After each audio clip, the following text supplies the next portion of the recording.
To test this concern, Boeing instructed 747 operators to shut and lock the cargo door with the external handle, and then activate the door open switch with the handle still in the locked position. Since the S2 switch was designed to deactivate the door motors if the handle was locked, nothing should have happened.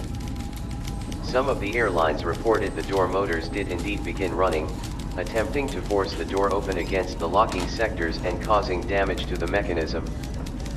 Based on the evidence available, the NTSB operated from an assumption that a properly latched and locked 747 cargo door could not open in flight.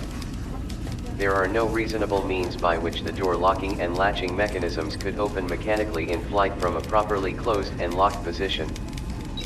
If the lock sectors were in proper condition, and were properly situated over the closed latch cams, the lock sectors had sufficient strength to prevent the cams from vibrating to the open position during ground operation and flight.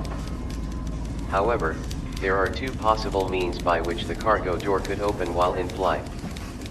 Either, the latching mechanisms were forced open electrically through the lock sectors after the door was secured, or the door was not properly latched and locked before departure.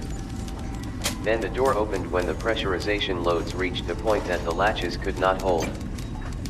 The NTSB learned that in this case, the aircraft had experienced intermittent malfunctions of its forward cargo door in the months prior to the accident. The NTSB concluded in its April 1990 report that these malfunctions had damaged the door locking mechanism in a way that caused the door to show a latched and locked indication, without being fully latched and locked. Thus, the NTSB attributed the accident to human error by the ground crew. Based on this hypothesis of in-service damage, the NTSB also faulted the airline for improper maintenance and inspection due to its failure to identify the damaged locking mechanism,